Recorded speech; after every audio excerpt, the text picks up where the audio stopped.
बिस्मिल्लाहिर्रहमानिर्रहीम। अस्सलामुअलैकुम वरहमतुल्लाहि वबरकातुहू। आज मैं आपको हाबिल और काबिल का किस्सा सुनाऊंगी जो कि हज़रत आदम अलैहिस्सलाम के बेटे थे।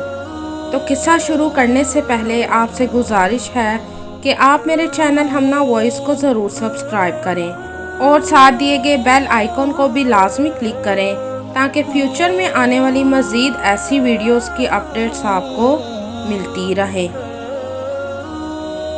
हाबिल और काबिल दोनों हज़रत आदम अलैहिस्सलाम के बेटे थे।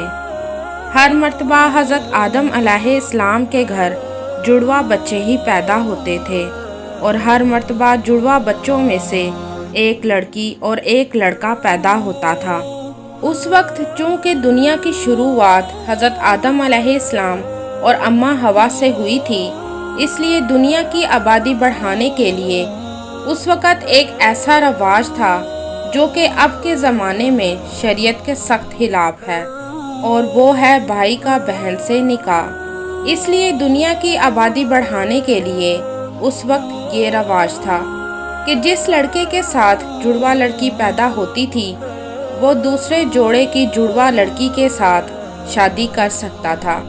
इसलिए हाबिल और काबिल जो कि हज़रत आदम अलैहिस्सलाम के बेटे थे, हाबिल बकरियां चराता था और काबिल खेतों में काम करता था। हाबिल का अहलाक बहुत अच्छा था और वो नरम दिल भी था, जबकि काबिल हाबिल के मुकाबले में करख्त और सख्त दिल था। हाबिल के साथ पैदा होने वाली लड़की की काबिल के साथ शादी होनी थी और काबिल के साथ पैदा होने वाली लड़की की हाबिल के साथ शादी होनी थी।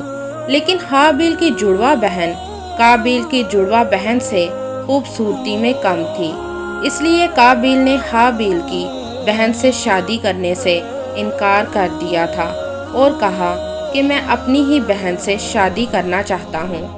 और ये बात हज़रत आदम अलैहिस्सलाम को नागवार गुजरी थी, क्योंकि ऐसा करना उस वक्त शरीयत के सख्त खिलाफ था। इसलिए हज़रत आदम अलैहिस्सलाम ने काबिल को कहा कि अगर तुम ऐसा करना चाहते हो तो अल्लाह को कुर्बानी पेश करो।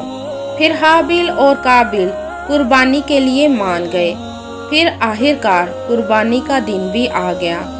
हाबिल ने अपने जानवरों में से एक अच्छा और सेहतमंद जानवर कुर्बानी के लिए पेश किया, जबकि काबिल ने अपने खेतों का अनाज कुर्बानी में पेश किया। उस वक्त ये माना जाता था कि अल्लाह जिसकी कुर्बानी कबूल करता है उसकी कुर्बानी पर आसमान से बिजली गिरती है और उस कुर्बानी को राख कर देती है या जला देती है। इसलिए हाबिल की कुर्बानी पर आसमान की बिजली गिरी और सब खुश होने लगे कि हाबिल की कुर्बानी अल्लाह ने कबूल कर ली है। लेकिन काबिल का अनाज वैसे का वैसे ही पड़ा रहा, जिस पर काबिल को बहुत गुस्सा आया। फिर एक रात हाबिल जब सो रहा था तो काबिल ने एक बड़ा सा पत्थर उठाया और हाबिल के सर पर दे मारा।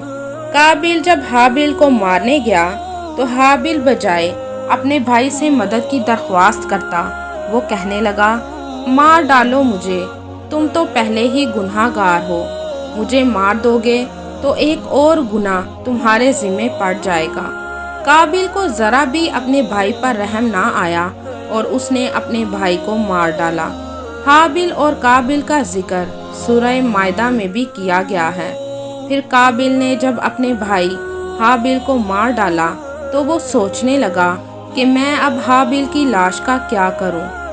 उसने अपने कंधे पर हाबिल की लाश को उठाया और इधर उधर घूमने लगा।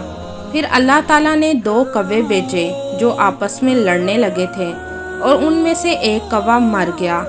फिर दूसरे कौवे ने अपने पाँव से ज़मीन से मिट्टी को हटाना शुरू कर दिया और मरे हुए कौवे को खोदी हुई जगह पर गिराकर उसे दबाने लगा।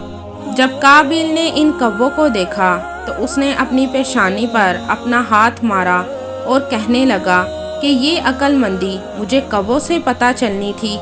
इसलिए उसने भी ज़मीन खोदी, उसमें हाबिल की लाश को रखा और ऊपर मिट्टी डाल दी। ये उस वक्त दुनिया में पहला कत्ल था। یہ قتل کا سلسلہ قابیل نے شروع کیا تھا، اس لیے اس کے بعد سے لے کر اب تک دنیا میں جتنے بھی قتل ہوئے ہیں ان سب کا گناہ قابیل کو بھی ملے گا، اور ساتھ اس کو بھی جو یہ گناہ کر رہا ہے۔ اسی طرح جو انسان کسی دوسرے شخص کو نیکی کے راستے پر چلنے کی تلقین کرتا ہے، اگر وہ شخص آگے کسی کو دین و اسلام کی بات بتائے گا تو اس کا ثواب اس پہلے انسان کو بھی ملے گا جس نے اس اچھے کام کی شروعات کی تھی۔ اس لیے ہمیں بھی ہمیشہ خود نیکی کے راستے پر چلنا چاہیے اور دوسروں کو بھی دین و اسلام کی تلقین کرنی چاہیے تاکہ ہماری آخرت بہتر ہو سکے۔ اللہ تعالی ہم سب کو دین کے راستے پر چلنے کی توفیق عطا فرمائے اور برائی کے راستے سے دور رکھے، آمین۔ اگر آپ کو یہ ویڈیو پسند آئے تو کمنٹ میں ضرور بتائیے گا۔